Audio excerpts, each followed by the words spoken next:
जो इस चैप्टर का नेक्स्ट लेक्चर है वो है एम्पेयर लॉ।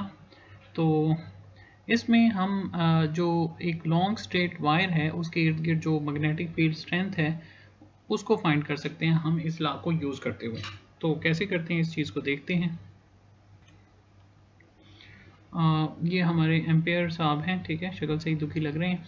तो दरअसल इनके वालिद जो हैं वो जो इनकलाब फ्रांस है उसमें कत्ल हो जाते हैं, खुद भी ये निमोनिया से मरे।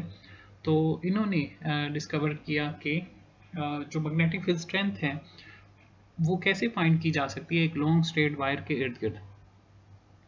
अब इसमें ये है कि इनकी जो अप्रोच थी वो गलत थी। इनकी अप्रोच क्या थी कि इन्होंने फाइंड किया जो work done by a magnetic charge, work done by a magnetic charge वो किसके बराबर होगा, और जो आंसर है वो सही आया, जो कि आगे हम करेंगे।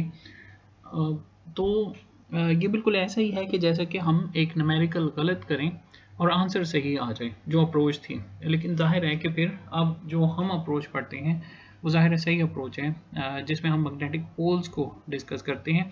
अब इसमें इन्होंने कैसे फाइंड किया इसको हम देखते हैं। जैसे कि आपको पता है कि अगर वायर जो है वो उसमें करंट ना हो तो मैग्नेटिक जो कंपास है उसकी जो डायरेक्शन है वो होती है अकॉर्डिंग टू अर्थ के मैग्नेटिक फील्ड के। लेकिन जब करंट फ्लो करता है तो उसकी जो डायरेक्शन है वो हो जाती है किसकी तरफ, जिधर जो वायर का मैग्नेटिक फील्ड है उसकी डायरेक्शन में वो डिफ्लेक्ट हो जाती है मैग्नेटिक फ्लक्स, मैग्नेटिक कंपास की डायरेक्शन।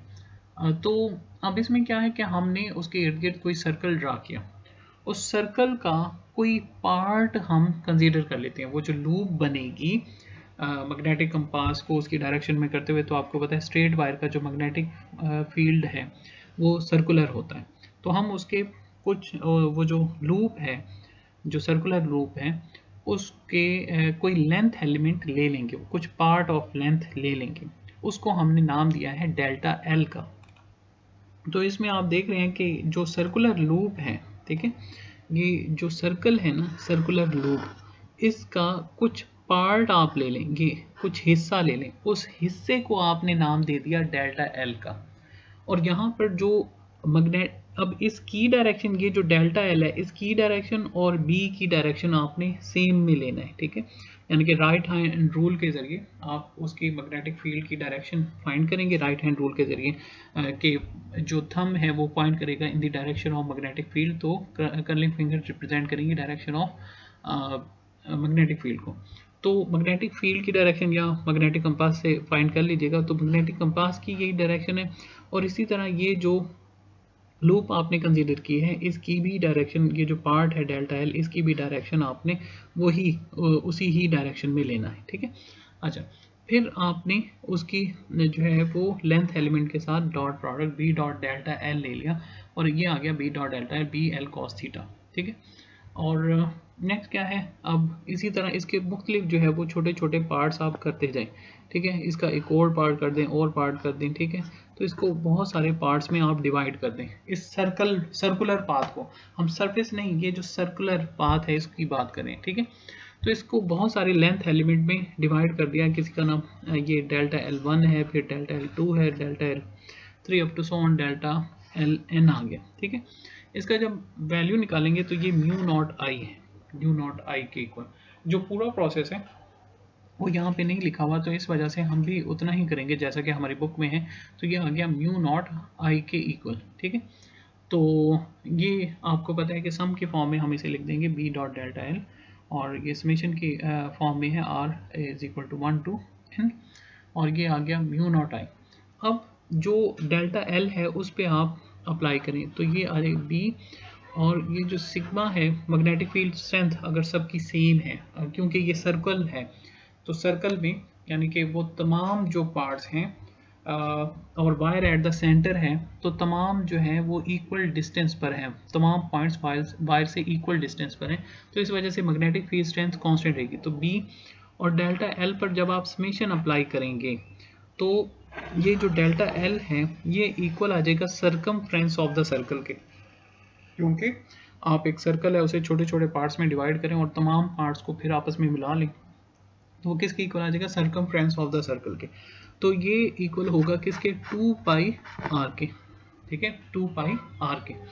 तो ये बी और डेल्टा एल की जगह क्या लिख दें, 2 पाई आर और इक्वल आ गया म्यू नॉट आई, ठीक है।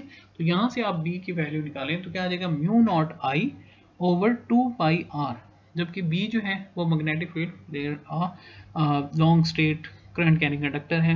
म्यू नॉट ये जो है मैग्नेटिक कांस्टेंट है, इसे परमियाबिलिटी ऑफ फ्री स्पेस कहते हैं। जिस तरह परमिटिविटी थी ना, ये परमियाबिलिटी ऑफ फ्री स्पेस है। आई करंट है और 2 पाई कांस्टेंट है और आर जो है वो डिस्टेंस फ्रॉम द कंडक्टर है, ठीक है। एक्चुअल में 2 पाई आर सर्कमफ्रेंस है।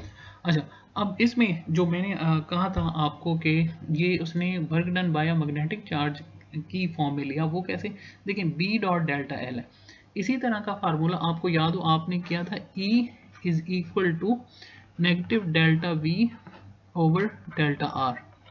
जब आपने डॉट प्रोडक्ट लिया था तो ये वाली क्या आया था, E dot delta R is equal to, इसको आपने सॉल्व किया था, ठीक है। और फिर हमने, क्योंकि एंगल जो है अगर 180 है या 0 है डिपेंडिंग अपॉन सिचुएशन, तो वो, अब ये था work done on a charge या work done by a charge, तो ये हमने लिया था ई डॉट डेल्टा आर के। तो इसी तरह जो थे एम्पियर, उन्होंने कंसीडर किया इसे work done by a magnetic charge, ठीक है। तो इसी वजह से ये जो फार्मूला है और ये इसलिए मिलता जुलता है, ठीक है। तो अप्रोच उनकी work done by a magnetic charge की थी, लेकिन जो आंसर आया म्यू नॉट आई, ये जो है वो सही था। तो इस तरह उन्होंने एक, मतलब कहते हैं कि गलत प्रोसेस करके एक आंसर जो है वो सही निकाल लिया। अच्छा, और जो इसमें बातें हम देखते हैं।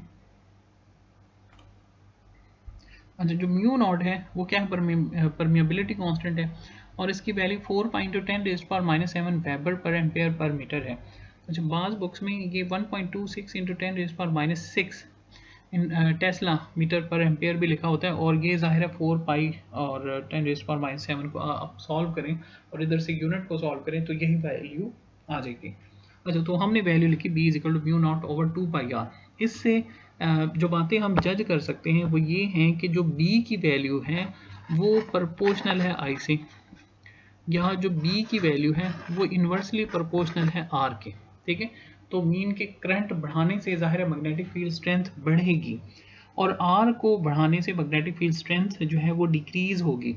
और अगर आप इन सर्कल को देख लें, ठीक है, इस ग्राफ को देखें तो ये इन्वर्स वाला ग्राफ है, और अगर आप इसको देखें तो तमाम जो सर्कल्स लगाए गए हैं वो, मतलब जो रेडियस है वो यूनिफॉर्म, मतलब अगर पहले 1 है फिर 2 है फिर 3 है, क्योंकि आर स्केयर के नहीं, आर के इन्वर्सली प्रोपोर्शनल है, ठीक है। तो इस ग्राफ के ज़रिए भी आप जज कर सकते हैं। इसके अलावा ये है कि अगर मीडियम कुछ और हो, ठीक है, म्यू, तो परमिएबिलिटी जो है वो चेंज हो जाती है, जैसे कि म्यू आर।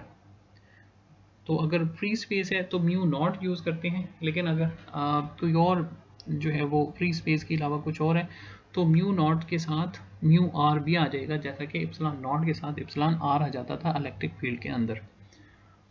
तो आज का टॉपिक यहाँ पर ख़त्म होता है। इसके साथ एक और चीज़ भी हमने करनी है और वो है एम्पेयर की डेफिनेशन, जो इस लॉ को यूज़ करते हुए हम कर सकते हैं।